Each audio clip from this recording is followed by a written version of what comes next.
searching for you.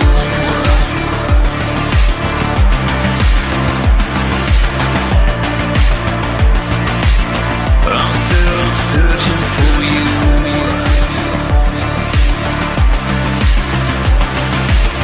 From dirt to the sky, I'm still searching for you.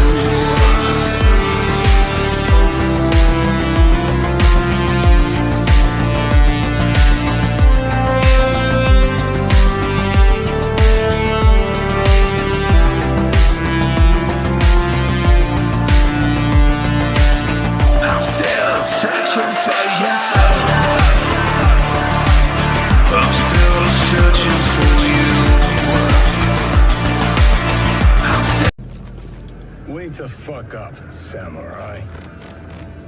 We have a city to burn.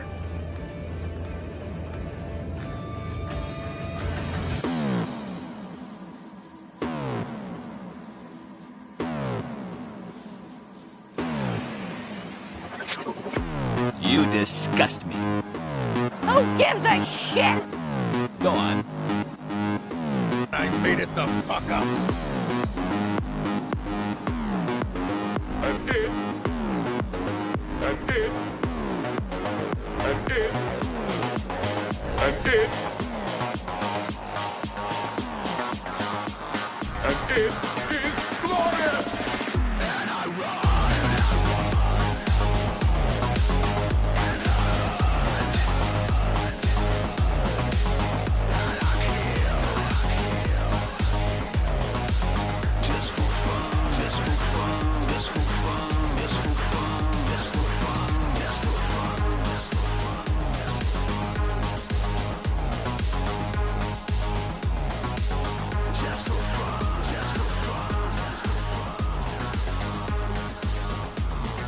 I'm sorry. I couldn't resist.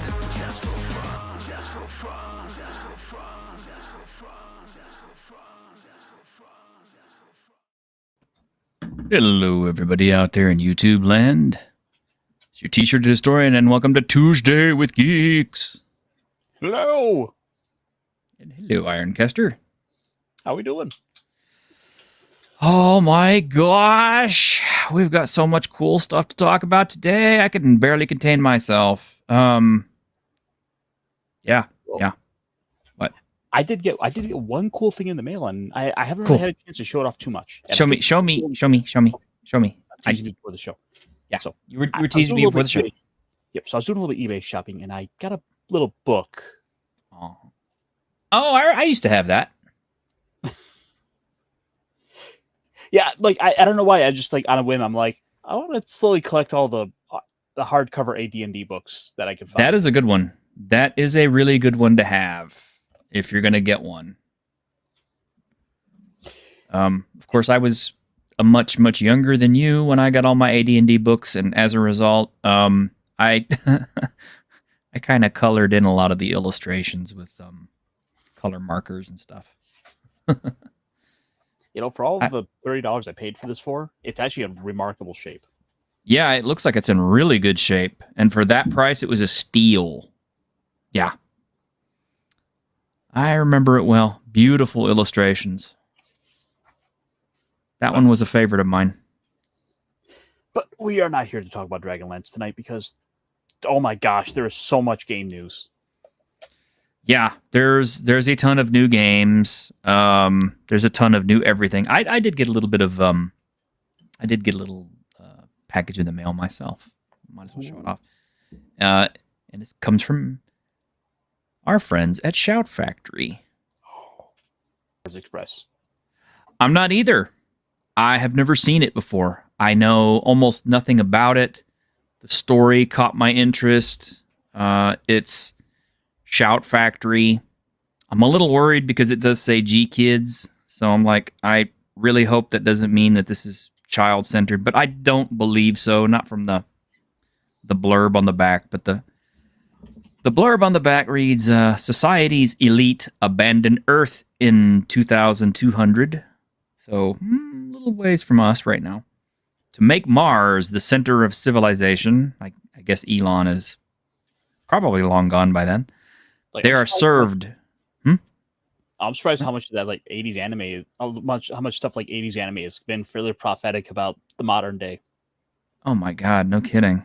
That and comedy. I mean, Idiocracy was not supposed to be a roadmap. It was supposed to be like a warning. But I digress. They are served by obedient robots that are nearly indistinguishable from the humans that they have replaced. Amidst a growing scandal of an underground group hacking androids, a cybernetic student disappears. Capable but troubled detective Aline and her android partner Carlos take the case to find her. As they descend into the dark underbelly of Mars, they unravel a deeper conspiracy that threatens mankind and their robot counterparts. Mars Express injects the cyberpunk genre with urgent new themes that make its far-flung world feel strangely like our own in the propulsive future film debut from director Jeremy Perrin. But, yeah, it seemed like an interesting premise. I'd never heard anything about it. I was curious. The subject matter is definitely of interest to me, so, had to do it. I mean, they got you with the buzzwords cyberpunk. Yeah, that and androids and robots, because, I'm all about the transhumanist movement. Mars, get your ass to Mars. Yes, get your ass to Mars. Violence solves everything. I'm glad you mentioned that, because I will go ahead and mention that as well. Let me get logged in real quick. Yeah, here we go. And then I'll just bump it on over. So yeah, Violence says, a friend of mine just pointed out to me that they are doing hardcover collections of Poison Elves. Yes! Yes, they are. They are. And here's where you get it. It's on Kickstarter. It has 19 days to go. They have blown right past their $12,000 goal. With 390 backers, of which I am one of them, of course. I pledged a whole $235 because I want both hardcover books. So, if you didn't know, this was originally created by, I forget his name, but Drew Hayes. Yeah, I guess. Well, I don't know if it's Drew Hayes. Was it? But anyway, this was a comic book series that was made way back in the day, and unfortunately, the artist and writer, Drew Hayes, it was. He died in 2007. As he was finishing his 100th issue, and he had a lot of health issues. So that series ended, and now here it is all these years later, and they've collected everything, and they have 2 hardcover editions with slipcases, everything. Um, I was too young to get into it back then, and by the time I heard about it, it was already sold out everywhere. So I missed out on Lucifer. That's the name of the elf. But now that I'm older, I have a chance to buy these beautiful hardcover full editions with all of the comics in them, and I jumped on it because I figure, hey, I may not be living that much longer, so it's time to check them out now. It's just kind of funny timing with this. I had only just started reading a bit of Poison Elves. Like I think maybe about 3-4 months ago, I just kind of found it on a whim, and I was looking up some elf comics. Mm-hmm. And hey, this is kind of ticked off the right vibes for me. I'm like, this is a bit of an kind of that early '90s indie aesthetic for the art. I'll check it out, and I've been enjoying it so far. I think I'm only about 5 issues in. Mm-hmm. But I actually no, I'm in the I think the original like 7-8 issues were called I Lucifer. Mm-hmm. And then eventually he changed the name to Poison Elves. But yeah. Well, in any case, I'm pretty pumped about this. I didn't know about this either until I noticed my friend Damnedest Bastard up on X posted up something about it. And I was like, oh my god, I remember Poison Elves. I never got to read it. So yeah, I'm happy to be part of it. And yeah, if you're like me and you want both of the books, it's $175. I've got some add-ons, so that's why mine went up so much. If you just want the digital editions on USB, you can get a little USB drive for $35, much cheaper. Or you can just get book. Well, I wouldn't want to get just book 2 if you don't already have book 1. So right. But yeah, definitely worth it. This is classic '90s comics, independent. Back when comics were still good. I'm going to be really excited when this comes in, and I'm definitely going to open it up on stream and show people what this looks like, because I really think this is going to be fun to read again, or to read for the first time really in its entirety. Because, like I said, by the time I found out about this, it was just sold out everywhere. You couldn't get copies of it. And this was, I'm not so sure if it's Kickstarter wasn't a thing back then. And getting print runs was harder, I guess, back then than it is now. So, kind of like once you missed out on a comic book series, you kind of missed it, and that's also kind of added to the value, I think. But yeah, I'd be damn happy to have these, so I'm buying them.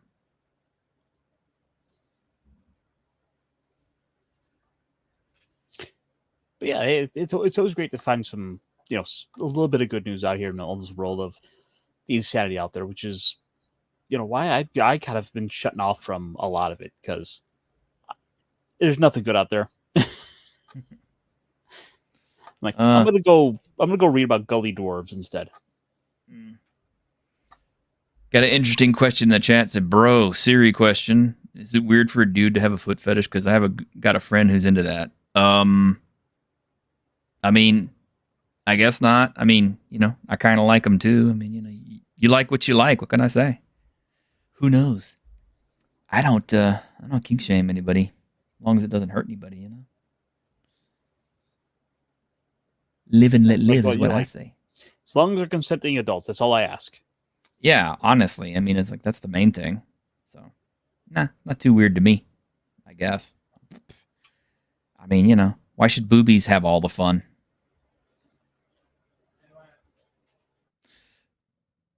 Oh, looks like you're getting called away for something. So we just got this announcement today also that, well, I wish Castor had been there for. I might as well. Yeah, is it any different between the boob and ass debate? Yeah, exactly. Well, since Castor's not here, he doesn't have to see me deal with this because I'm gonna jump into something really quick. This Assassin's Creed Shadow crap still has me kind of tweaked because as a not just a student of history but an actual historian, like paper degreed, I love history, and I do appreciate when a game takes into account historical accuracy. And I think what upsets me about the Assassin's Creed series is the fact that in the past they were so well known for their historical accuracy. But here lately, it's just like they have decided that historical accuracy is just whatever they decide it's going to be. And there's nothing that's more egregious than this one in particular with Assassin's Creed Shadows, how they're taking liberties with an actual person. That being Yasuke, and attributing to him all these things that, well, I mean, they're not true. I mean, they just aren't. He wasn't a samurai, guys. He even in the Japanese's own writing, they never claim he's a samurai, which is something that they would do if he were, because it would be rude of them not to. But yeah, I mean, let's take a look at some things that they're getting wrong just from a Westerner standpoint. Peace and war, benevolence and cruelty. Okay, he just went under a Torii gate, and see, there's another one right there. So, for those of you who don't know what that is, a Torii gate is an entrance to a Shinto shrine. So you would see these on roads and passes that lead into shrines, or, and you would have a series of Shinto gates, like they're, Torii gates like this, the closer you got to the shrine. However, here you see that they are using it as the entrance to a village. This is just the unfortunate. This is just the frustrating thing with Ubisoft, is because they've been talk about how they try to take so much care with all their historical accuracy and the cultural sensitivity, and yet they just completely drop the ball with this game. Yeah, I agree on so many levels. Let's see, Wiener, you said that about Black Ops and Call of Duty. You know what? I honestly haven't bought a Call of Duty game in such a long time. I really couldn't say, my man. I'd have to take a look at it, I guess. But, see, I maybe buy one every like 5-6 years. I'm not a huge Call of Duty guy. I think I like the occasional shooter, but I just rather play more RPGs. Yeah, and there's a lot of shooters out there to choose from. But something else to notice here really quick is, you see those trees, those nice pink trees? Those are sakura blossoms, right? Cherry blossoms. Which should only blossom in the spring. Which should only blossom in the spring. Fukuchiyama. At last. Yeah, apparently he's going to Fukuchiyama. And oh look, yeah, The fields are busy. they're planting rice.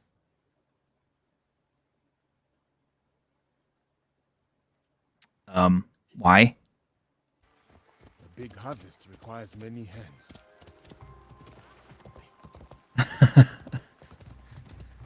It's like that's the wrong time of year to be doing that.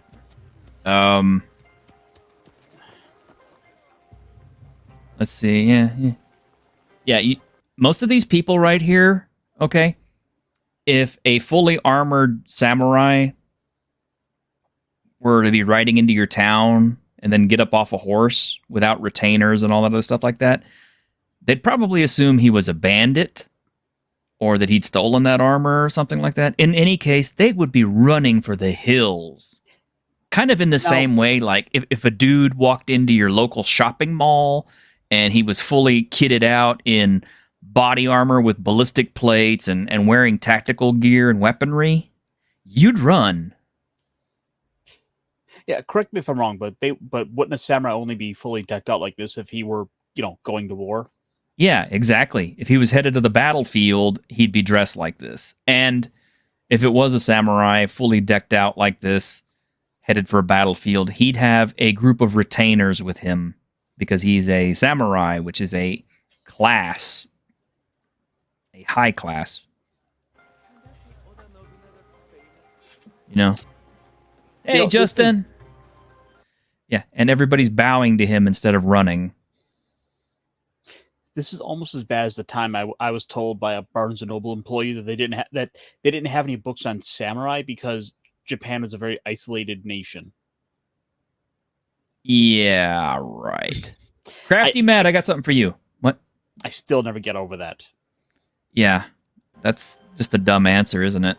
I've got a ton of books on Japan if you really want to read any. And they were all printed before, this year. Yeah. Well, although I'm sorry, no, they did have books on samurai. Yasuke. Oh, the one by the one book by Yasuke or around of Yasuke. Yeah, the one I've got over here. Yeah. Yeah. Oh, and of course they had to have a Shiba Inu in here because Japan, right? Gotta have one. Gotta have a Shiba Inu because it's Japan. Everybody knows Shiba Inus are Japanese dogs.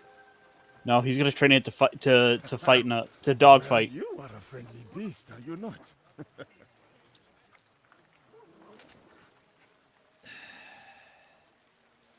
Samurai sir, this way, I beg you. Hurry, sir, please. Right behind you, little one. Yeah, and the kids just are automatically super duper friendly to the 6'2" armored weapon carrying black man.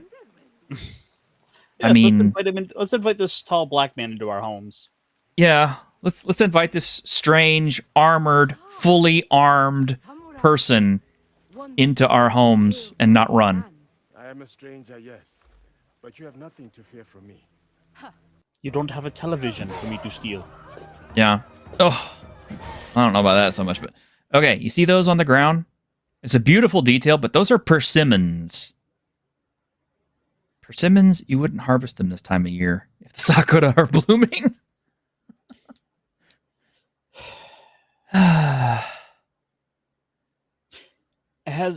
Have their last few games been this off for the quality and attention to detail? I didn't really look this closely at Valhalla. I mean, Valhalla was so farcical to begin with that I was just kind of like, yeah, I don't even care. I mean, we've got, mystical druids and shit, and back in Origins we had mummies, and in the Greek one we had, Medusas and Minotaurs and stuff, so I don't know why this one just annoys me so much, but it really does. Well, I mean, all this ultimately stems from the same, what seems like blatantly a hatred of Japan, of Asians, that a lot of these progressive types seem to hold. Uh-huh. And I just want to point out something that happens during this fight. Well, first off, this is extremely reminiscent of Ghost of Tsushima's fighting system with the glow. So, yeah. And by the way, you were right. That is a Kanabo. So my apologies for... Tetsubos are shorter.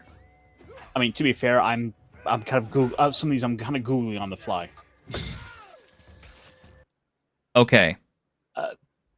With the club. No, well, not so much that. You see how he stepped on the guy's head and neck? Now, if you recall, a couple weeks ago, there was quite a furor over the M. Bison reveal where he uses a move where he kneels on Guile's neck as part of his moveset.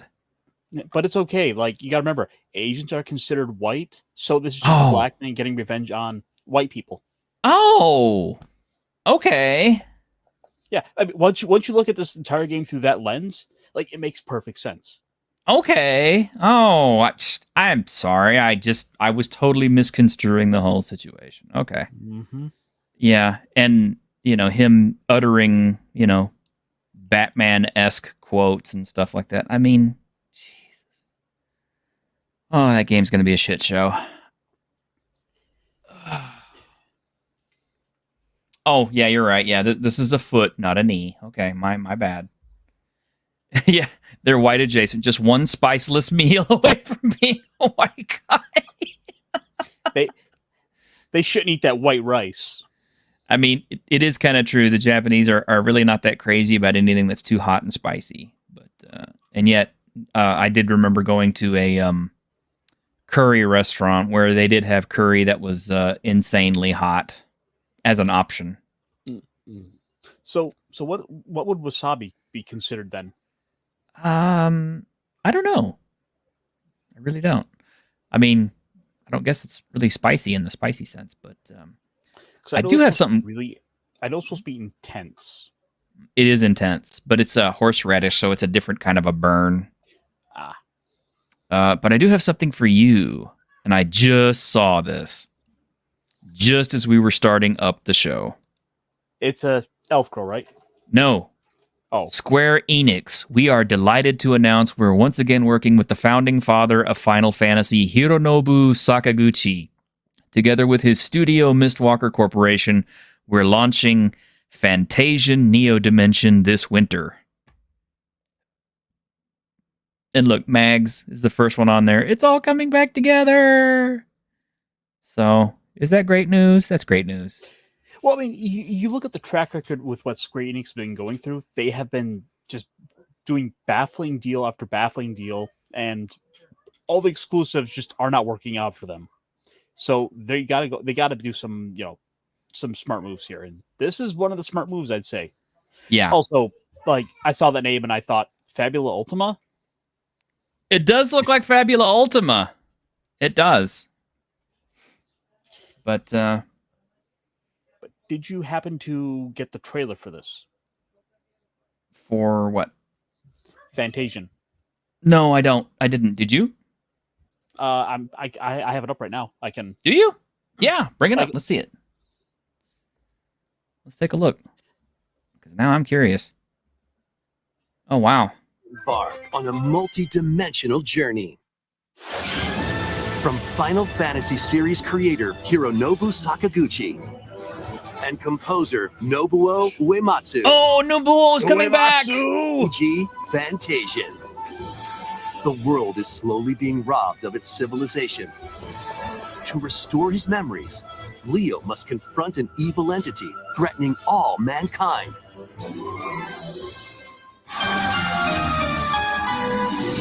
Skills are the ticket to winning battles.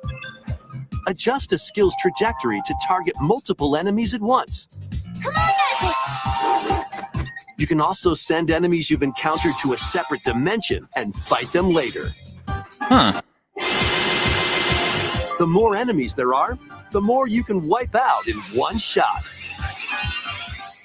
Let them go! Now, let us save the world together.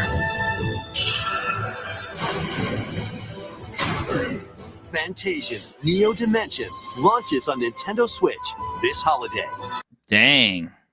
They kept this under wraps real well, because I never even got a whiff that this was happening. So when I was watching the Nintendo, I backed this up. When I was watching the Nintendo Direct earlier today, I thought that was I thought that was 2B at first. Mm-hmm. Yeah, I did too. I thought at first, wow, that really looks like 2B, but no, it isn't. Wow, I'm actually excited about that. And since I've got Crafty Matt in here, I have to pay Crafty Matt a compliment because he clued me in on this morning while I was doing my morning show. But Crafty Matt, thank you very much for cluing me into this.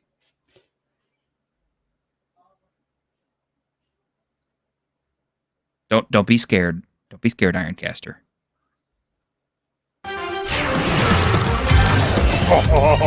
Yes!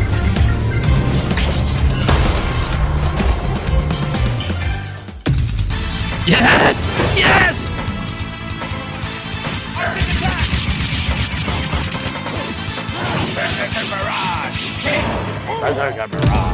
Berserker Barrage! And Akuma shows up in that. And then this. Maliki says it all for me. Yes!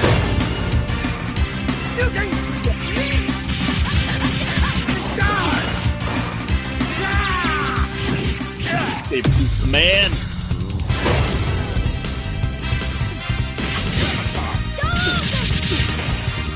Behold, Optic Blast.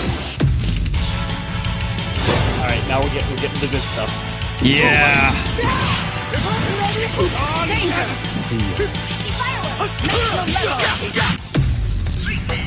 Yes. Yeah. Thanos. The real Thanos, not that movie bullshit. Punisher finally comes back. Finally. And the property.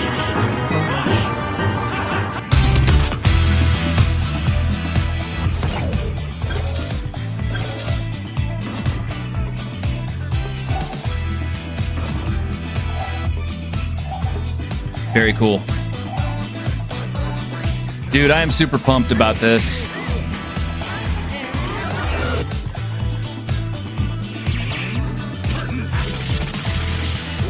Yeah, the one-button specials of modern fighting is in here now, so it'll be easier to pull moves off.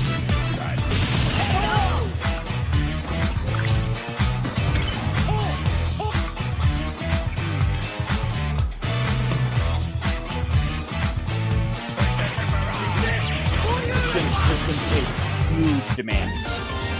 Oh yeah, I can imagine.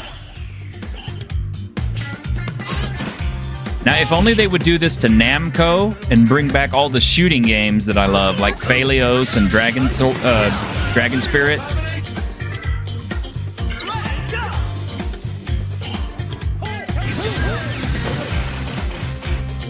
Yeah, this has got to be a game.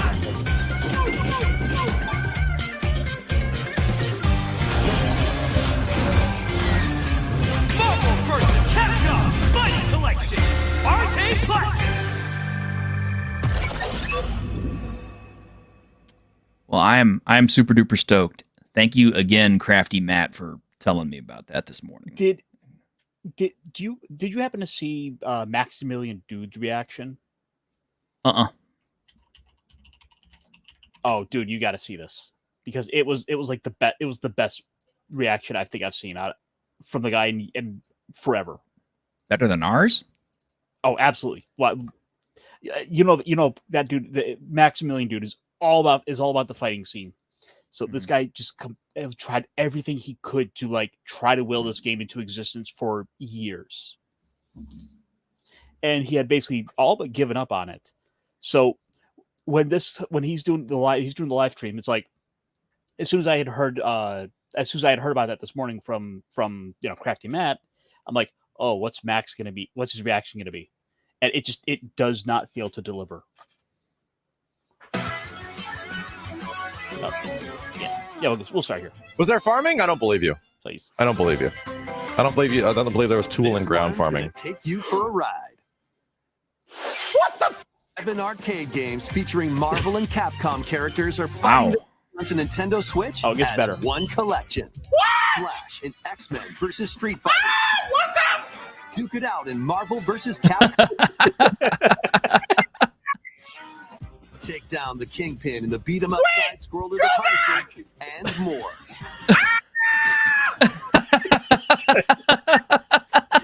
No, to polish your skills and combos. Select online mode to shoot around the world.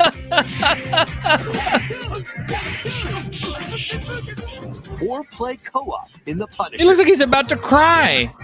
You can He's about also to cross crygasm. over to the museum Yeah. to view artwork or listen to music from each game.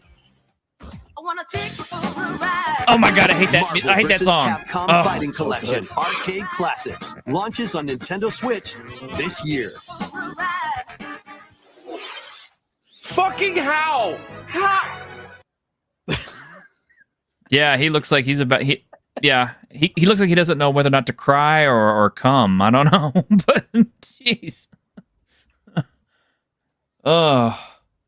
And yeah, you're right, Crafty. We haven't seen any of these things on console since the early 2000s. I had a Sega Saturn that was the only reason I bought the Sega Saturn was to play all of those Japanese games. When they do, he does cry later. Okay. Oh, shit, it does actually? Yeah. We'll skim through this. Yeah, we'll have to watch him later on. But Yeah, off stream. yeah. But dang, man. I'm so happy. Capcom wants to make money. Thank you, Capcom. I mean, fortunately, Disney's at this point. It seems like, for better or worse, like, hey, Marvel, Disney is willing to play ball, because you got to remember, for a few years there, like, Marvel did not want to do anything to promote X-Men because they didn't have the film rights. Well, they didn't want to do anything with the Punisher either, apparently. But Punisher was the first thing they got to choose, and yeah, the Japanese and USA ROMs. That's consistent with the last fighting collection that they dropped. So that is very awesome. I just, because I have a soft spot for it, I wish we could get this something like this in the modern day, like in the 2020s with Darkstalkers. We did. I bought it, but apparently not too many other people. So that's why it's basically kind of sitting right alongside Sambo de Amigo. No, Marvel Fighting Collection Volume 1 was, it had all the Darkstalkers games. Oh, wait, did it? Yeah. We talking about the one with Red Planet? And I mean, I was surprised it had Red Planet, because that was a game that, yeah. Oh, shit. Yeah, it had Night Warriors, it had Darkstalkers 2, and yeah, it had everything. You didn't know? No. Well, now you do. I've been playing it for months. See, I had picked up the Capcom Arcade Beat 'em Up collection, but oh no, that's not the same thing. Okay, that's where I got that thrown off, I guess. But yeah, because beat 'em ups are different from fighting games. Well, I know that, but like, somehow this flew by under my radar, and I had no idea this came out.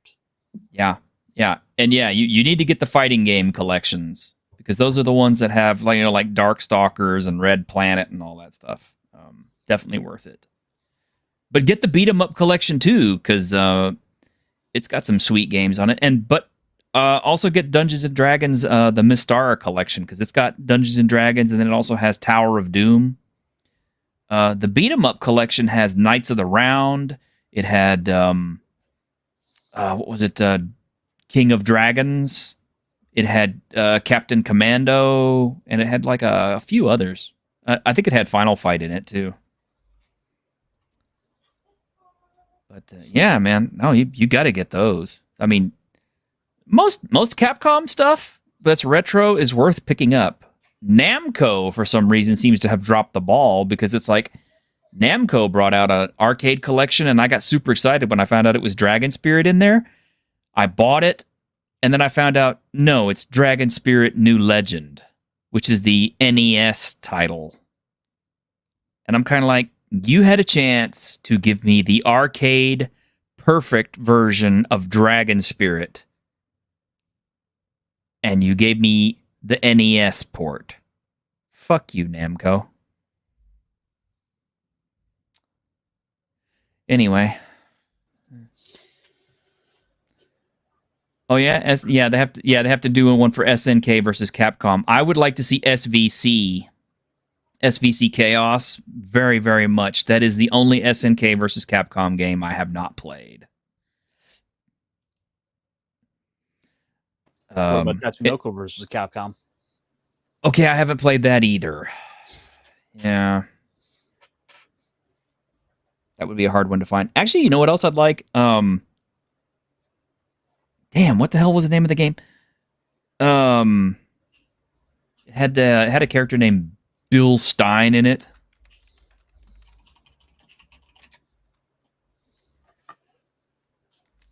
See, now I'm just getting baseball players.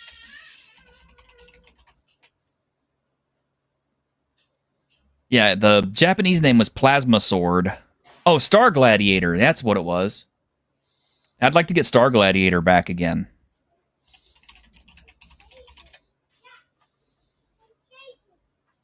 But yeah, See, I don't think I have this game. Star Gladiator. No. Yeah, I played it on Dreamcast. I think I still have it on Dreamcast, which I have a Dreamcast, but I don't have a TV that it can plug up to anymore. Yeah. I remember, Crafty. You lost your shit on the morning stream. I was like, dude, that's awesome, please, but I got to get through this. We'll craft on it. We'll do it later tonight. He's like, quit talking about your nerd shit. We got Capcom. Yeah. Something that you guys might like, Crafty. Do you remember a game called Night Slashers? If you do, or if you don't, I should say, it was from Data East, and it was in the arcades. I don't think it got a lot of wide release, but apparently it was wide enough that there is a remake version that was released to Switch that you can get through GOG. I mean, you can do that right now. However, there is a new version with new sprites, new artwork, and a new character that is coming to Steam. You can get the demo for it right now. And as proof, I played it and I recorded my tiny little playthrough of it. It's too long to play through the whole thing, but I can at least let you guys have a look. They redid the music, but this is from the demo. Yeah.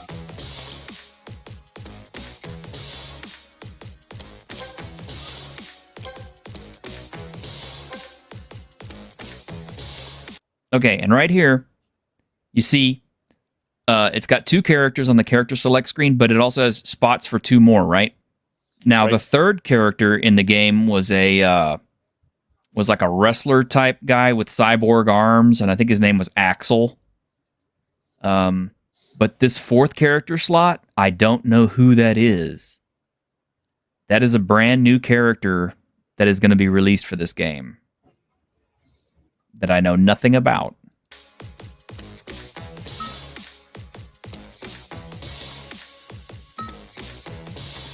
And I like this guy just because I'm in the game. Yeah, it's like an English vampire hunter guy. Good choice.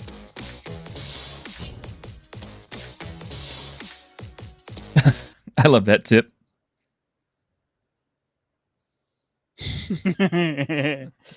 The help! I'm trapped in the loading screen tip factory. That meaty sound when you squish things.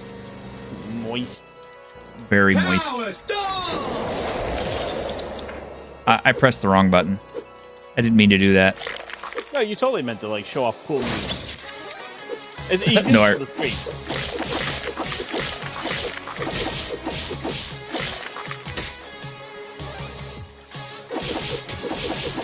That's it. Time to go face Strahd. That's right. Well, there is actually a vampire that looks very similar to Strahd in this. Let me kind of speed up a little bit.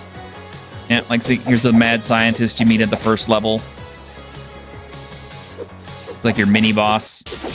Then you actually get to fight Big Frank. Go up.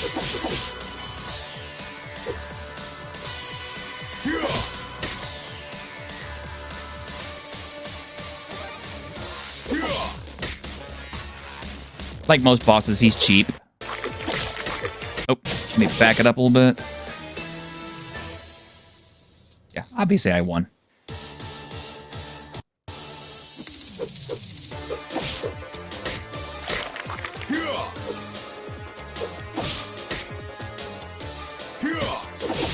I didn't actually know you could stand on those barrels until then.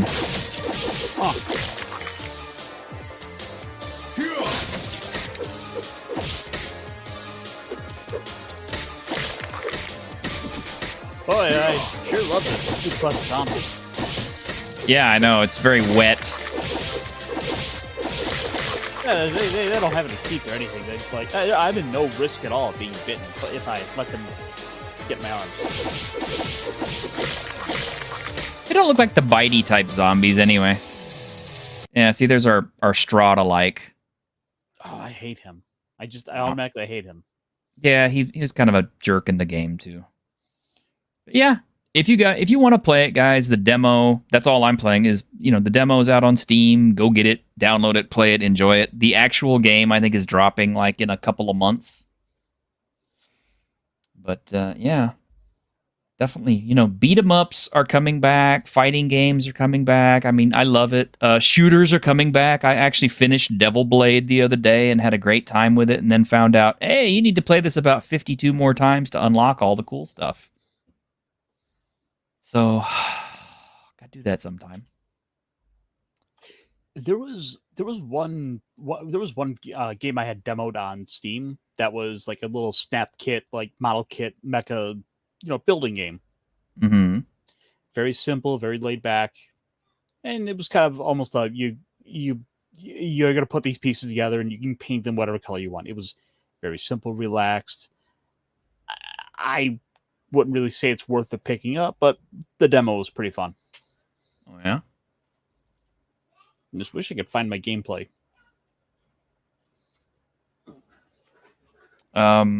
Really quick, if Grim Jim were around, but he's got his own stream going tonight, check him out when we're off the air, but not right now. I do want to show this also. This is something I picked up earlier today. It's called Darker Futures. It's a system agnostic book for generators for cyberpunk and tech futures. It's like $5, or actually it's a little bit less, up on DTRPG. And I kind of wish I had found this before I was running Cities Without Numbers, because although Cities Without Numbers has a pretty robust random generation system, this actually has more stuff, including like buildings and things, which would have been really helpful. But it has like, great generators for characters. I mean, NPCs, really. Let's just stop on a random page. Okay. Okay, so what do we have here? Scroll up there we go. NPC quirks, D100 table. Is there something weird about this NPC? Something that really stands out or sets them apart from others of their group? Roll the table as many times as you wish to apply quirks to generated NPCs. What do I have? What'd you get? 11. A very peculiar or tailored smell. Oh, great. I got the smelly guy. Well, no. I mean, it could be a good thing. Like, maybe your character always smells like cinnamon. How about 1? Well, the building generators are actually more interesting because they give you descriptions outside and inside the residence, dangers, and what entrances there are, which are always things that people want to know. Like urban areas, like 6, you would roll 6 through 10 dice. 6D equals 1 entrance plus 2D per entrance, maximum of 10D equal 3 entrances. Yeah. I think, the entrance is a really good thing to have on here. Mm-hmm. This is like exactly what you need if you're like me and you're trying to run stuff off the cuff.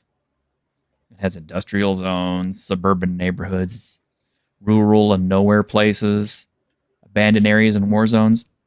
In a pinch, even if you weren't running a cyberpunk game, you could probably use portions of this stuff for post-apocalyptic games, possibly modern games, but I don't know how well it would work. The gang generators are pretty nice, although the gang generator that's in Cities Without Number is already pretty good. This is more, I mean, like if you want to add more stuff to it, you could, or you could use this in place of it. As actual every time I come across one of these neat little random generators, I want to just like print these things out and throw them into a binder. Yeah, that's the only thing that annoys me about this is the fact that it's got a lot of pages to it. I mean, like seriously, it's a 81-page document. This would have been just fine if it was print on demand. But, but yeah, go find this on DTRPG. Pick it up. It's called Darker Futures. It's absolutely worth it if you're doing anything like this. Highly recommend. The smell guy, you could call him olfactor. Yeah, it is very chunky, especially for that price. Saturday Night Slam Masters. Yes, I remember that one. And do you know why I remember that one, Crafty Matt? Ironcaster, do you have a drink? Okay, here we go. Because the artwork on the original arcade panels and on all the sidebars and everything else, and all the character designs were created by Mr. Tetsuo Hara, creator of Fist of the North Star.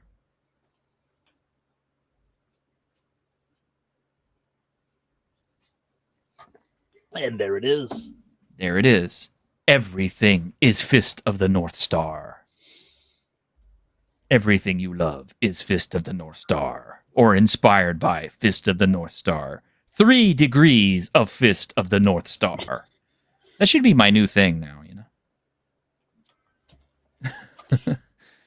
But yeah, I saw this. You're gonna find a way to bring everything back to Fist of the North Star. I shall. Someday everything will be brought back to Fist of the North Star. And then maybe on that day, I will finally start Fist of the North Star. Yeah, you need to. I thought this was pretty funny. I saw this today, and they're talking about the War of the Rohirrim show that's coming out. And this particular line did make me worry.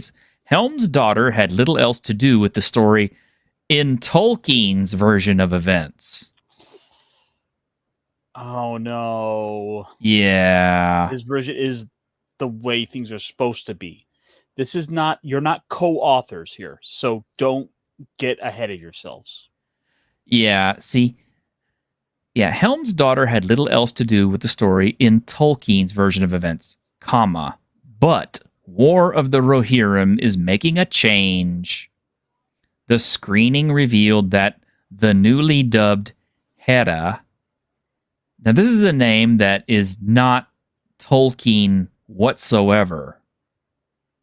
No. That's Greek.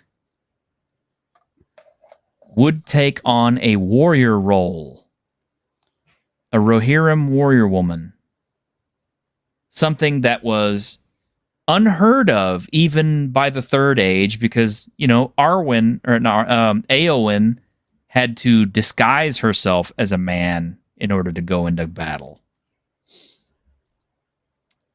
Forced into a position of leadership, a female warrior woman forced into leadership, following Hammerhand's decisions.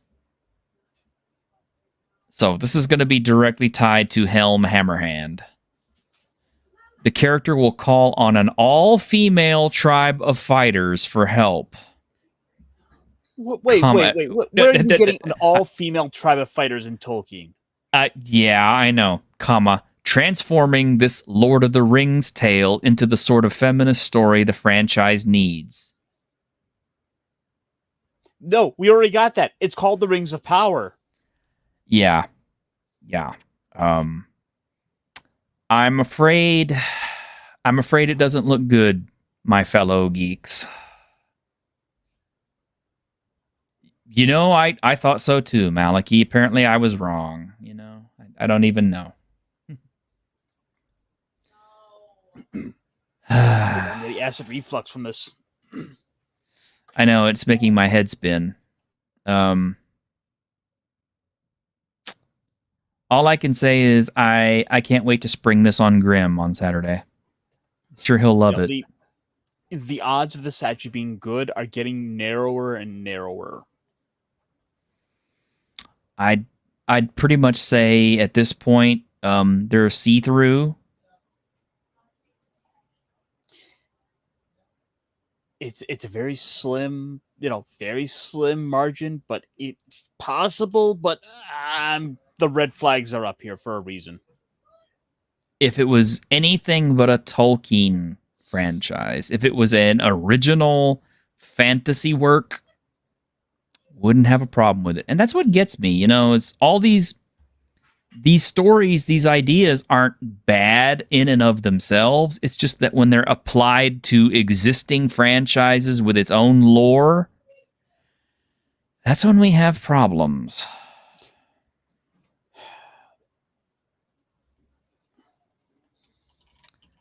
I don't know.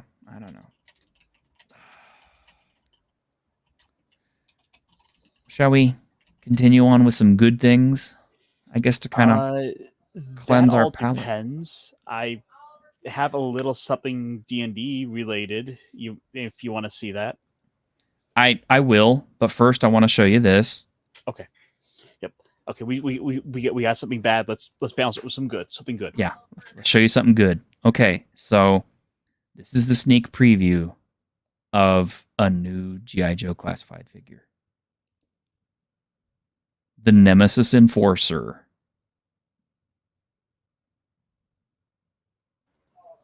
Oh, dude! Like, yeah, and it gets so much better. In case you haven't been reading the comics, we got him in the Cobra comic. Oh, that figures. That's probably one of the reasons why they sped up to release this guy. Speaking of which, the new Sergeant Slaughter is on pre-order. Oh, they're doing another one? Yeah, you didn't know? No, I didn't know they're doing a second one. Is this one have like the blue tank top? Yeah, you didn't know? Hang on, I'll find it because I posted it earlier. Because I was like, I thought I saw it. I'm like, was that a custom or are we actually doing another one? I was expecting to see more variants on the characters because we don't have like. I feels like there's certain characters we still don't have yet, but we're getting reissues with changes. Mm-hmm. Yeah, right here. From Sergeant Slaughter's own mouth. This is the special drill instructor. Yeah, it's now it's a GameStop pre-order for classified Mad Marauders action figure. And yeah, as you can see, it's got like, the boxing glove fists, which those are kind of new. It's got like several sets of hands, which is actually kind of cool. And it does have a brand new minifigure. Has a couple of dumbbells. It has his swagger stick, and it's got a rucksack that looks nice because it looks like it's actual material. Oh, actually, I do have some photos here. You've got more than this? Well, okay. I mean, over on Hasbro Pulse, they have them available. Already? It's not as exclusive as you think. Yeah, let me pull some pictures for you. Yeah, pull some pictures up. You know me, I love Sergeant Slaughter. I'm losing my audience really fast here, too, apparently. I don't know what's going on.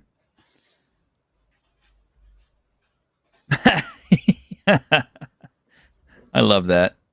He's killing him with his action figure. Oh, we got a few action shots here, too. We got to show the boxing gloves off. Yeah. Well, I mean, he would like punch a tree instead of a heavy bag.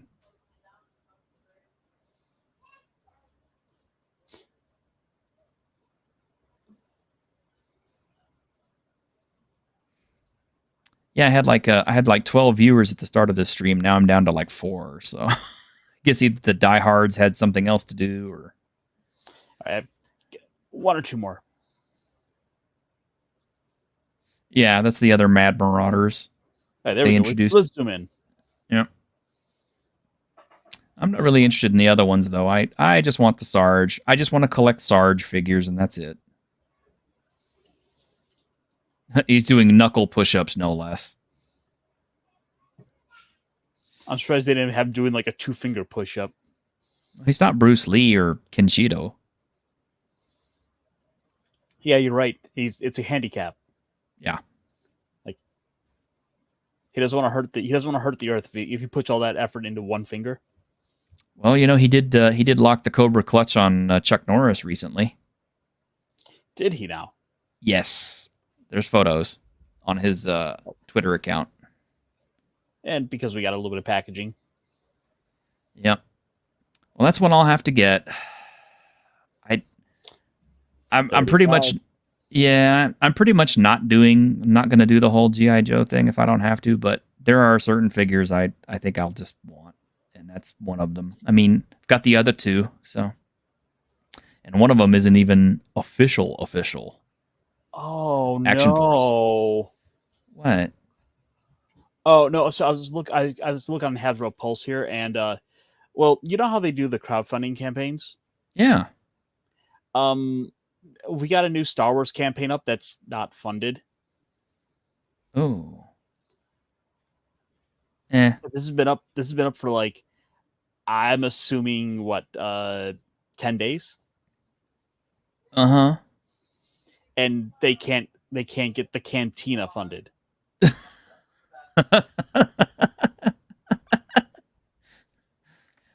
Yeah, I mean, who wants to pay $400 for that crap? Oh, we have two options too.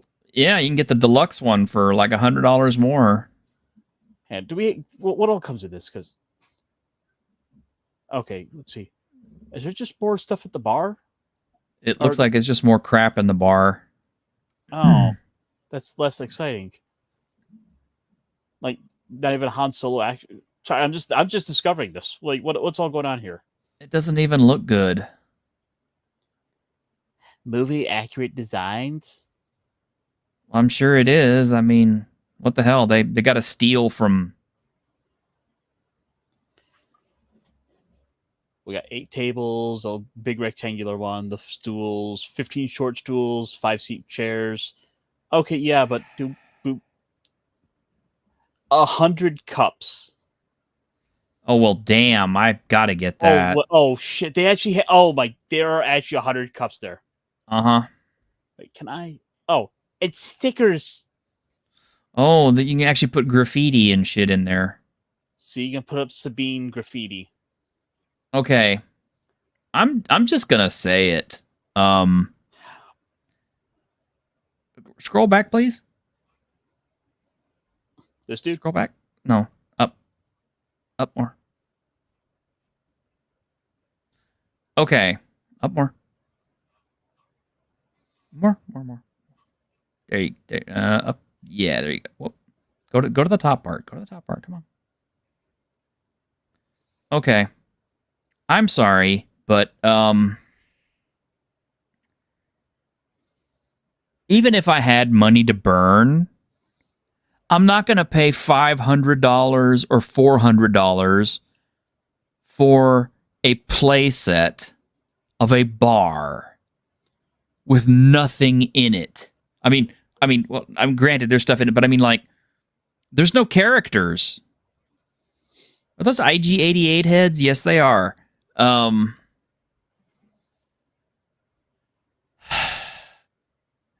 This should include a few figures at least to make it worthwhile.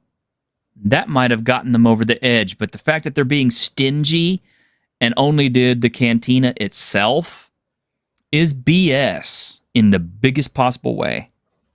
You know what I remember about the cantina the most of all? It's that Han Solo shot first. I mean, that, yes, but most importantly, it was all the aliens. You know what I don't see here? Yeah. Oh, you got aliens sold separately because, you know, for $500.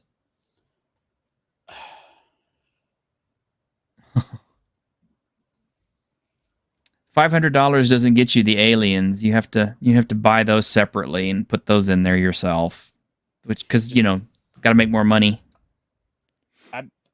I'm baffled by this. Like I was. Oh, by the way, limit 5 per customer. Oh damn!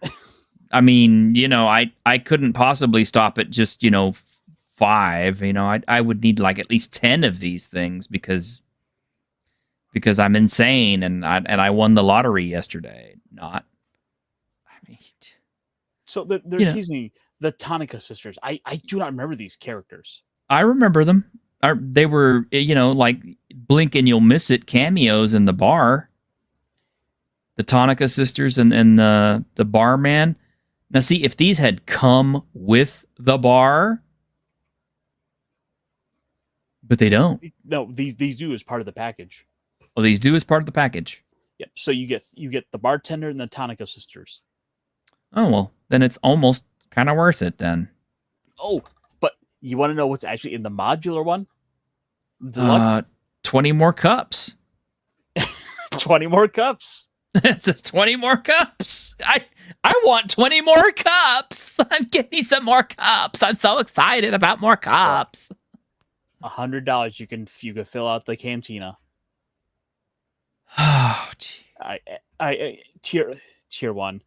Okay, so if this can not only hit the threshold and then exceed it with an extra 1,000, you get Greedo. Mm.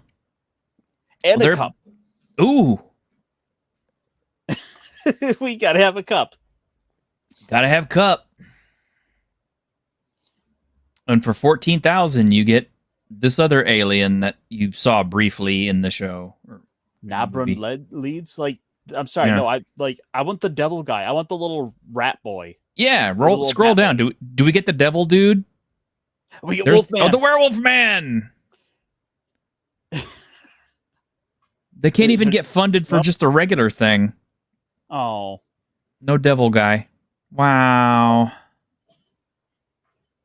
I want the little I want the big white furry guy. Yeah, that guy would have been cool too. So yeah, some Star Wars geek is going back to the films to count the number of cups they see to make sure it's movie accurate. Oh, not now.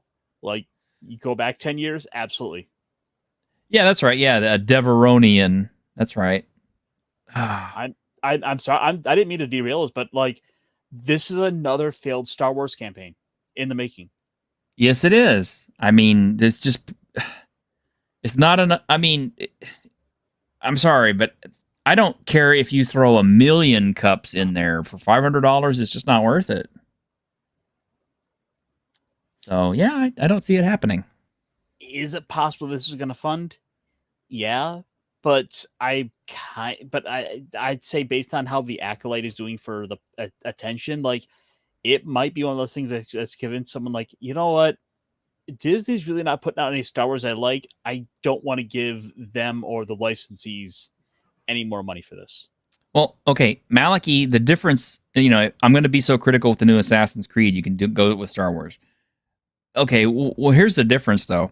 Star Wars is supposed to be, a fictional galaxy thing, that apparently, supposedly occurred in Lucas's mind, which I'm, based on the prequels, I'm a little suspect on that. I'm starting to think that his wife had a hell of a lot more input on that show, on that movie, than she gets credit for. And especially considering that the only really, really, really good Star Wars, aside from the first one, was directed by Irvin Kershner. But in any case, it's a fantasy one way or the other, or a techno fantasy, or a science fantasy, or a science fiction, or whatever you want to call it. Whereas Assassin's Creed purports a degree of historical accuracy. And we're talking, the Assassin's Creed franchise had a degree of historical accuracy to the point where on Assassin's Creed Unity, when they were, doing the French setting, they had the Notre Dame Cathedral. And those, Ubisoft historians and engineers and everything like that actually went in and 3D built Notre Dame Cathedral, like, perfectly from the original. I mean, they got the length, the height, everything, all the dimensions, everything, just pixel perfect, accurate to the real structure. So much so that after the fire at Notre Dame, they actually went to those engineers at Ubisoft and used their plans during the reconstruction. But yeah. Yeah. Does one of the booth seats have real slide action for when Greedo shoots and Han slides out of the way unnaturally? Yeah, no kidding. Yeah, there's also a button in there as well for Greedo's last words. Greedo's famous last words, McClunky. Yeah. Yeah, his wife did have a heavy hand. Yeah, I think so. Yeah, the stepping on Jabba's tail That was funny. I remember seeing the remaster in movie theaters for the first time, and I remember laughing about that when we saw that. But yeah, the Han, shoots, after Greedo shoots at him, and that awkward move that he does is like, yeah, that was dumb, and I don't know why George did that. It's like George didn't have the balls to commit. But whatever. I mean, what's done is done, and the Acolyte has pretty well proven to me that Star Wars is well and truly dead, and all that we watch on Disney is just a corpse, a husk that is wired and being animated by idiots and paraded in front of you to shame you for ever having loved it to begin with. There's really no saving it, because at the end of the day, Star Wars was an indie film series, and it was then bought by one of the biggest establishment studios within the Hollywood system. It is now being twisted and molded to fit the box that a major Hollywood studio wants to put it into, which is why we see it all about women. I mean, it seems like 9 out of 10 projects have it's like more than half the projects they do are all like primary female lead, where it's really about the whammons. Well, one of the things that made Star Wars so successful, and I know we're tangenting here really badly, but I mean, Tuesdays are kind of for that. One of the things that made Star Wars successful, and I use that term loosely when talking about the prequels, the 3 prequel films, is the fact that all that stuff was shot at Skywalker Ranch, in Lucas's own personal domain. It wasn't part of the Hollywood system, the Hollywood studio, or anything else. It was independent of Hollywood. And that is what made that great, is the fact that, they weren't stuck in Hollywood. As soon as they sold it to Disney, it became the property of Hollywood. It became Hollywoodized. All those guys who were able to enjoy all kinds of creative freedom and, basically good living conditions and everything under the Skywalker Ranch system, immediately, had to deal with the Hollywood crap as soon as Disney took it over. And I'm sure a lot of those guys probably got up and left. Well, there was a former Lucasfilm employee who was just recently on some podcast putting out videos talk about spilling a lot of the details on what was like inside of the system. Yeah, and as I recall, the YouTube channel that was hosting all that stuff got taken down. So we don't quite know why that has happened yet, but we can easily speculate. Someone probably got a call and said, "Pull it." I don't know enough about it to comment on that, so please, YouTube, don't take my channel down. I ain't even really started yet. So I'm still not where I want to be. But oh yeah, Doctor Who is sad. I don't even have the strength to get into how bad Doctor Who is right now. No, it's just. I basically fell off halfway through Capaldi's era. I didn't go back for Jodie's, and I'm certainly not going back for any of the other stuff. There's no reason to, because all the modern stuff has a lot of the modern requirements in it. It's where these quotas are the first priority before we can even get a frame of film recorded. Mm-hmm. I don't even. It's exhausting, man. But the one nice thing though is it's just encouraging us to go out and find stuff off the beaten path. I mean, True. I mean, oh shit, I dropped it. But I mean, look, we were just talking about the Slave and the Sorcerer the other day. Yeah, The Slave and the Sorcerer. There you go. I'm waiting for my copy to show up. I've still yet to watch it, and I figured I'll just wait, and then we'll probably talk about it together. That'll work. And speaking of that, I think our dear Harmony has watched Breaking Bad a few times and El Camino, and I think she's in the middle of Better Call Saul. So I'm trying to work out a date with her that we can sit down and we can talk some Breaking Bad stuff, because that's one of my favorite shows. See, I've never watched it. I know. That was what I told her. I said, I think you're the only one in my panel besides me who's watched it.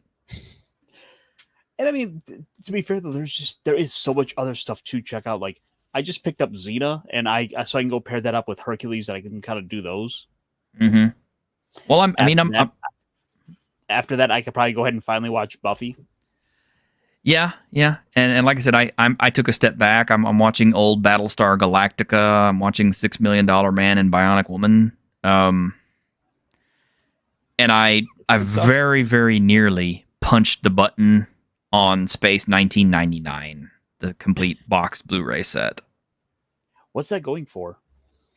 $69. It's a little bit high at the moment, but I will probably pick it up next paycheck if I've got a little bit of extra cash left over, because that's one of those series that was very far ahead of its time, and it was very good. I'm looking at 2 more box sets next for stuff I just don't have yet. Oh. First is foremost Star Trek The Next Generation. I want to get that nice Blu-ray box set. I'd like to too, but Paramount really likes a lot of money for those for some reason. Well, I should be getting some sort of little like summer bonus coming up, so I can cover it with that. Yeah, I've got the originals all on D&D, or DVD. And the other one is, of course, Stargate. Malachi, you can't leave. No, I won't have anybody watching. No. Are we going too late? We didn't even get to. Well, we didn't even get to all the games that you wanted to check out, but I guess we could save it for Saturday, right? Yeah. And a little sneak preview for Saturday. I'm going to hit Grim with this one. I'm sure Grim won't watch this before Saturday.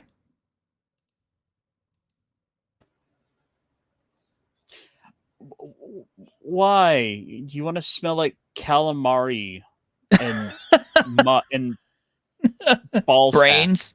Yeah, I really want to smell like brain matter. Who? I'm still trying to figure out, like, when did people decide like mind flayers were sexy? Never. It's just that they're in Baldur's Gate 3. No, it's just that they're in Baldur's players. No, Caster, what it is, they're in Baldur's Gate 3, and of course everybody loved Baldur's Gate 3, so we have to put something out that reminds people of Baldur's Gate 3, because that's how people think, is by association, right? Well, Hasbro has been still to this day bragging about how well the Baldur's Gate sales have been doing, like now 9 months after release on their quarterly earnings reports. It's like they have nothing else to talk about. Well, people are still playing it. I mean, in the meantime, you know what I'm playing right now? I should say I'm trying to play is Dragon Age Origins. Because I wanted to go back and see how good that was. And, I'll be honest, although the graphics are dated at this point and could use a refresh, and the game crashes on me randomly for no reason all the time, to the point where I'm like constantly saving my progress like every couple of steps. I mean, it's that bad. It's still a pretty decent game. And can I show that and not get taken down? No? You're muted. The naughty bits are covered, don't worry. Okay. But I had to look up sexy mind flayers, and this is the best I could do on short notice. Rule 34, I guess. Mm-hmm. I don't know if I'd let her eat my brain or not. certainly eat something of hers. But would you go for those little grippers? You know, I don't know. And yeah, Claudia Black as Morrigan. Yeah, Morrigan was the best reason to play that game. Have you never played it? No, I've picked it up. There's so many other games in the backlog. Like I've got about 2 weeks for Final Fantasy XIV's new expansion, and then I'm going to be delving into that. Well, here in 2 days, I'm going to be back in Elden Ring. So. That's right. That's right. So. I tried. By the way, I installed. So I had it installed. I was trying to play through it. Then I remembered, like, this really doesn't run on my PC well. So I got to get some upgrades in the meantime before I can try playing that game again. Oh, I'm sorry. I should. By the way, speaking of which, I should probably figure out what I need for upgrades. So that'll be for another night. Definitely. But anyway, shall we go ahead and close tonight? I know you had a bunch of games you wanted to talk about, but I mean, there's always Saturday. Yeah, I mean, really, nothing too long there. Maybe the Metroid one. You really want? That Okay. would be pretty quick. Just hey, that's okay. Let's do the Metroid one. Yeah. I feel bad that we didn't get to. Well, we only have 2 of them. We could do them both. Yeah. Let's do it. We can do them both. I haven't seen this one either. Oh no, you haven't? No, I have not. You know, I have not played a Metroid game since the first one. Seriously. Oh, you got to play Metroid Prime. Well, I don't know. Apparently, I got to play this one now. Well, Metroid Prime 4. Yeah.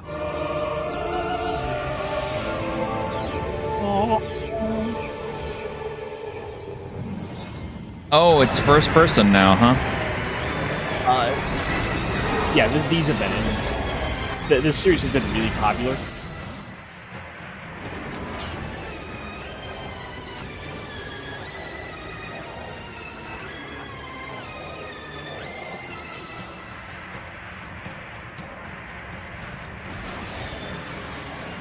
The rolling ball thing.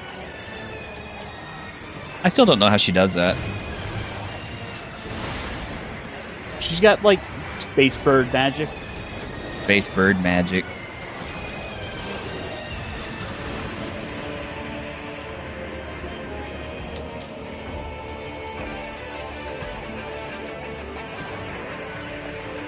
Ooh, Metroids. Because, you know, Metroid.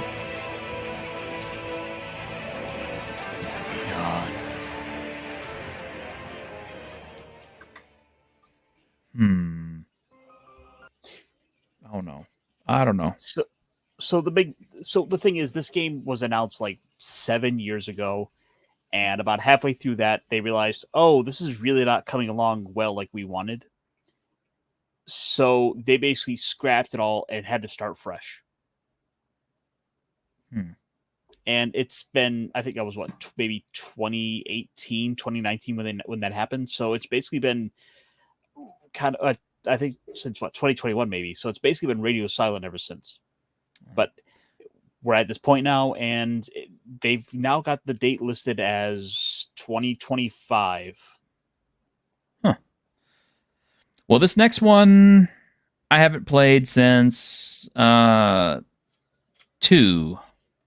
But I have seen the progress on all the other games, and I've actually marveled at some of them because, you know, one of them in particular was pretty... Well, let me just go ahead and show it. I just have to say that after seeing the graphics on this one and the character designs and stuff, I really feel like it's a downgrade. But well, you gotta remember, this is a side game series. Okay. Based on an engine that was used for remaking a Game Boy game. Okay. Well,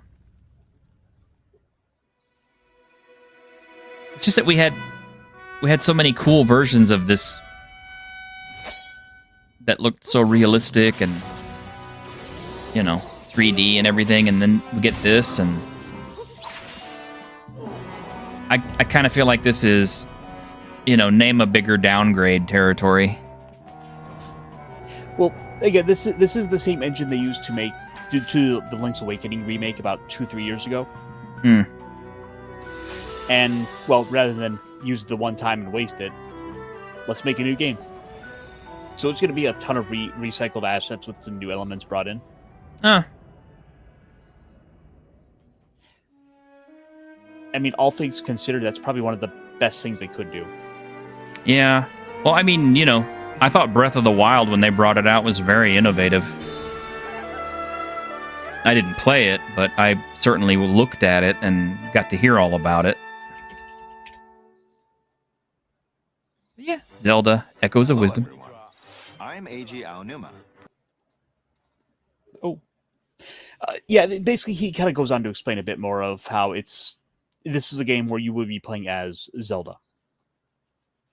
But just to bring up another game here is sort of an aside. I don't know how much of this I want to show off, but this was something that might be more in the line with kind of what you might be expecting. This is from Yacht Club Games, best known for Shovel Knight. Oh, Mina the Hollower. Yeah, I've heard about this. Yes. I saw the trailer for this not too long ago. Oh, have you? Yeah. Okay. So let me just grab a little random spot to show that this looks like a Game Boy Color game. Yeah, it really does.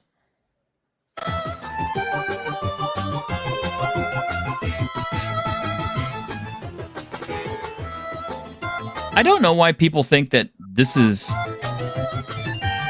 like a great aesthetic for games.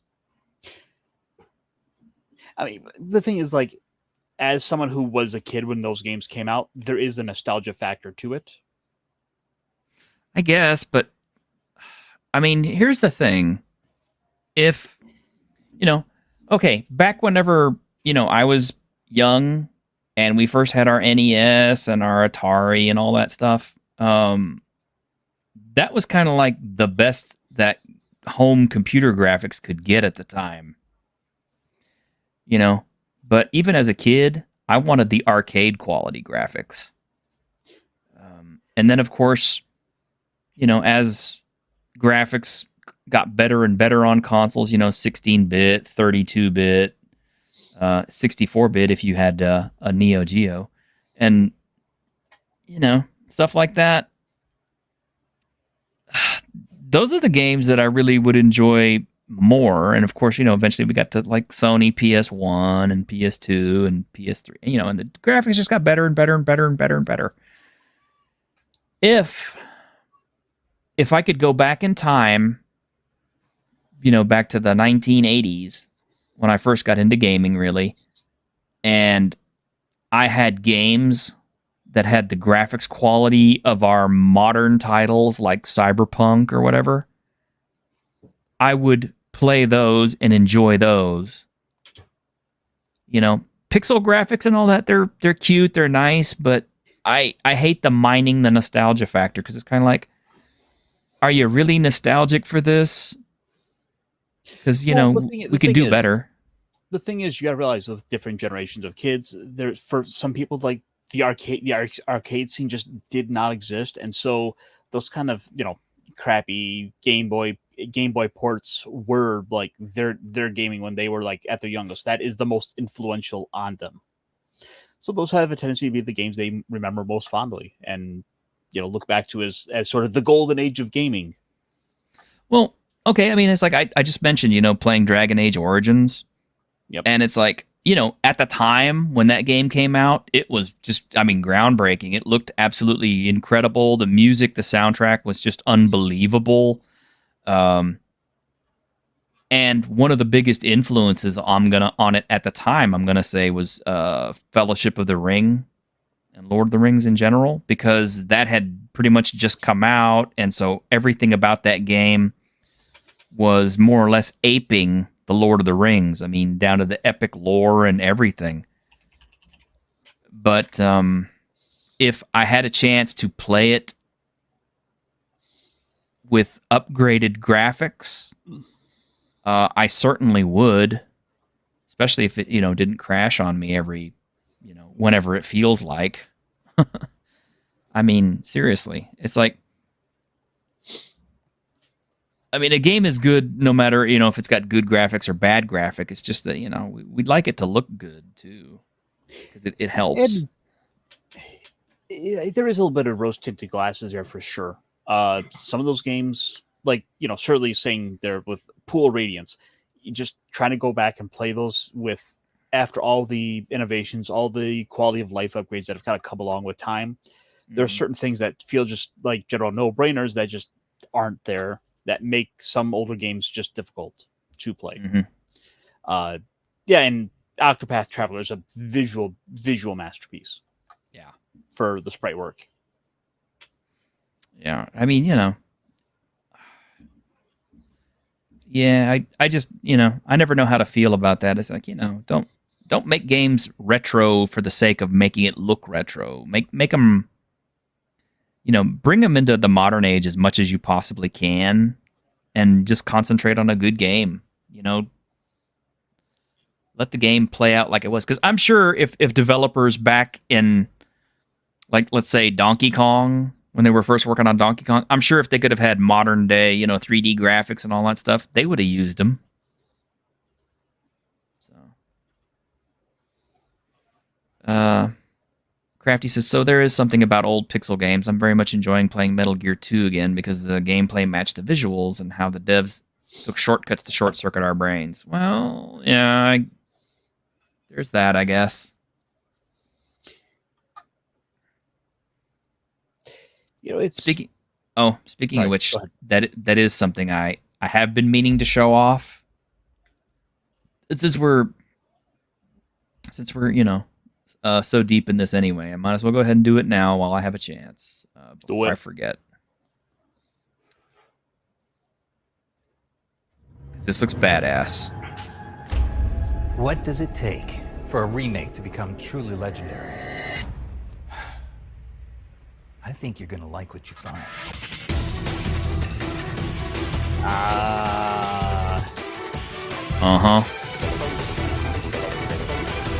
This is what I'm talking about right here.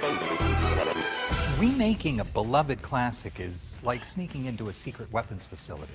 One little misstep could mean disaster. You recognize who that is, right? Everything that fans love. The story, characters, not gameplay, really, music. That's David Hayter. Voice acting. But at the same time, enhance it for modern audiences. I know I'm right. So let's dive deeper. And what better place to start than the completely overhauled look? See, this is what I'm talking Delta about. Is built in Unreal Engine 5 to achieve an look at the difference when you compare the way the graphics look now and then. All the iconic characters are better than ever with completely revamped models. Snake is brought to life with extreme realism, incorporating minute details like wrinkles and pores, and even separating the eye and iris, all of which allows us to create visually richer characters. We've also upgraded the battle damage. Look at how good that looks. Tears, bruises, and bullet holes mar Snake in real time, telling the story of each player's unique gameplay choices. The injuries on your body remain throughout your journey. And the rest of the iconic characters, like the boss, return in style. Carlos Fish!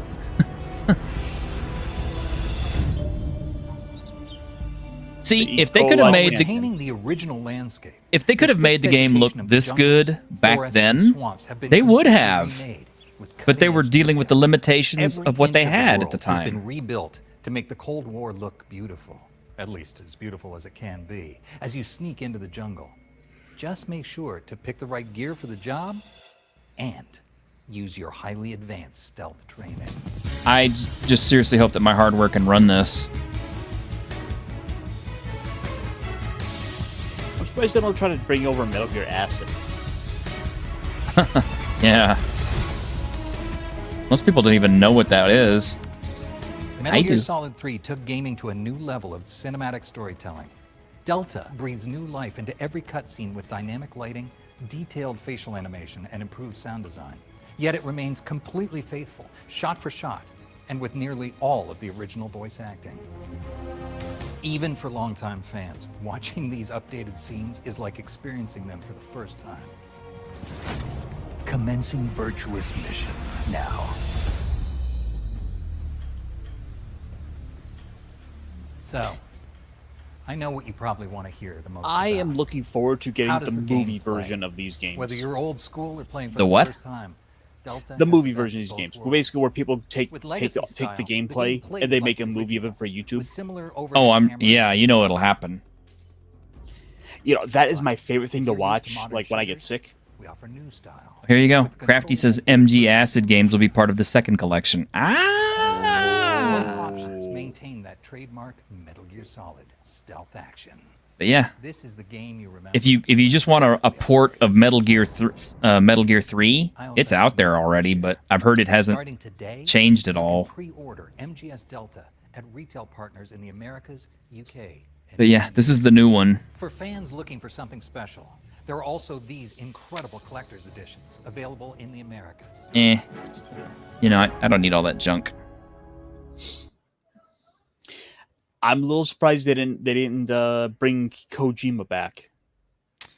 To, Oh, you know, no. put his name over it 50 times because Kojima sees himself as a bigger name than Solid Snake.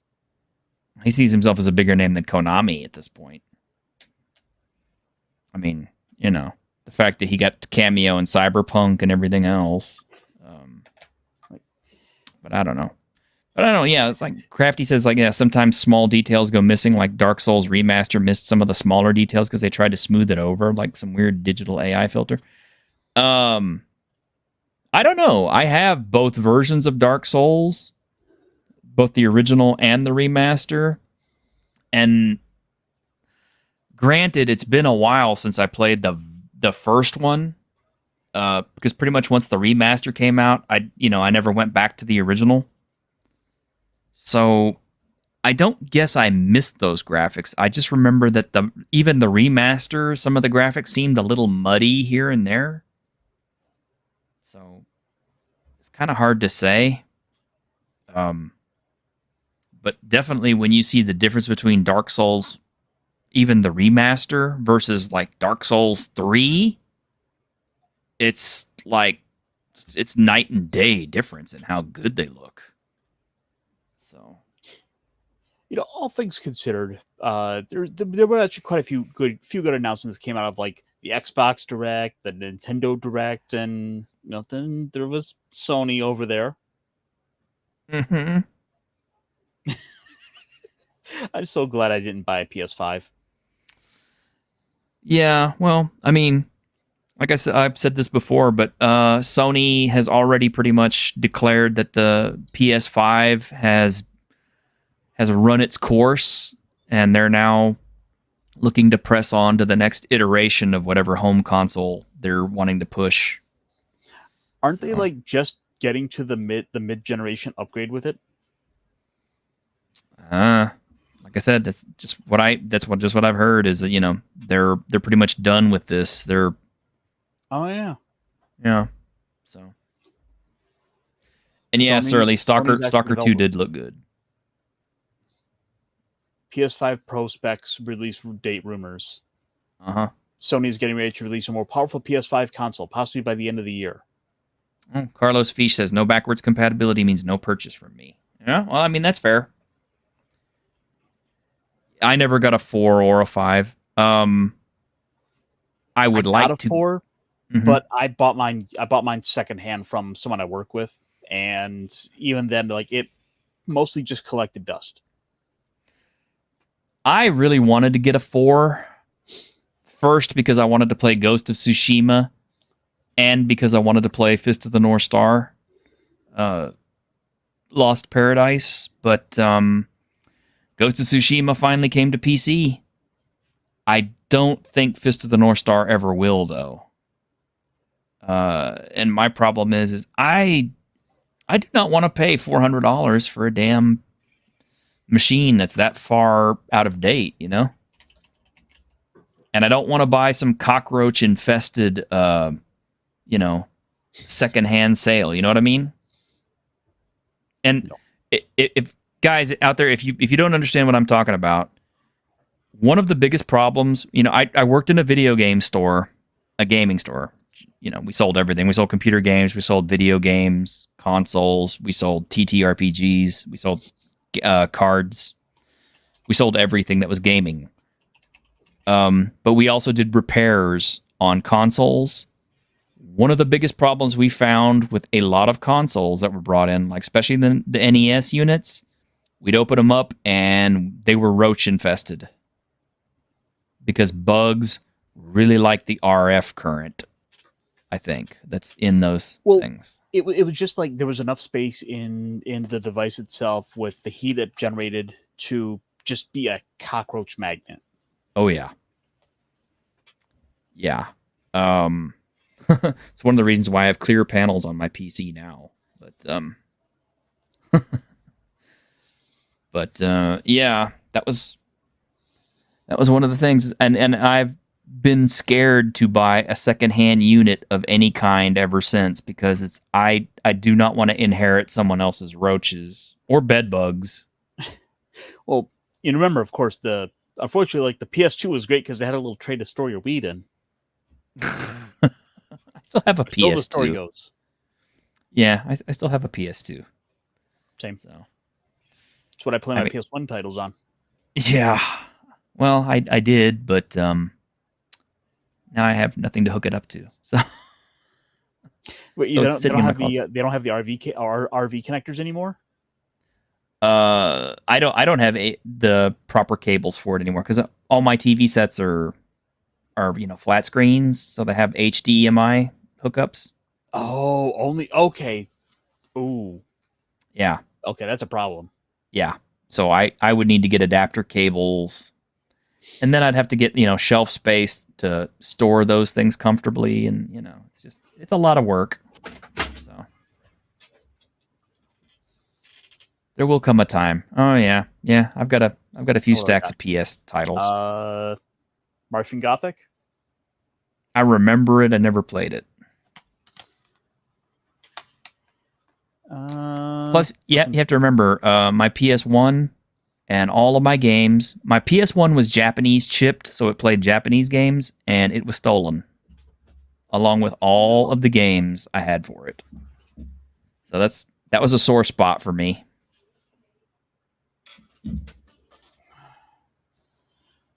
Okay, one last one I'll show off, then we'll probably call it here. Okay. Oh, Heart of Darkness. And I think I saw it on the shelf, but I never played it. I got it for $25. I think this game goes for like $40-$50 right now. So, and I even got some 3D glasses. I've got some Super Nintendo and Genesis titles sitting over in my closet that are probably worth a shitload of money right now. But because I still have all the instruction books and boxes and everything. Oh, nice. Yeah, I kept my stuff in pretty good shape. But anyway, yeah. Why don't we go ahead and close down? I mean, it's almost been 2 hours. We've only got 4 people watching us. I mean, I think everybody departed for other streams a while back. But apparently I've been pushing you to do longer streams today. Yeah. Well, what can I say? So anyway, y'all take care out there in YouTube land, and we will definitely see you on Saturday. And Saturday, I believe, if there are no scheduling conflicts, we will have a special guest, Mr. Timothy Imholt.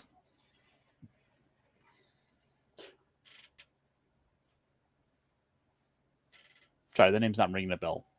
On Twitter, go look up Timothy Imholt.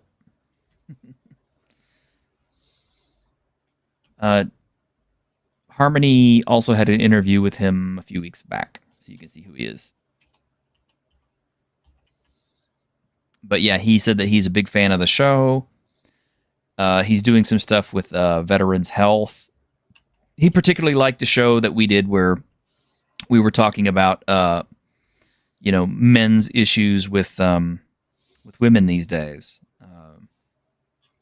And I do kind of think we need to do more stuff like that, just because, even though it's usually not our place to deal with a lot of stuff like that outside of geekery, I do think it does kind of pertain to us a little bit. Yeah. yeah, it's always worth taking the time to put a little spotlight on men's issues. Like, we got to be here for ourselves. We got first and foremost, we got to look out for ourselves and look out for your fellow man. Yeah, exactly. And mental health is a big part of it. So we will see you all Saturday. Thank you all very much for being here. And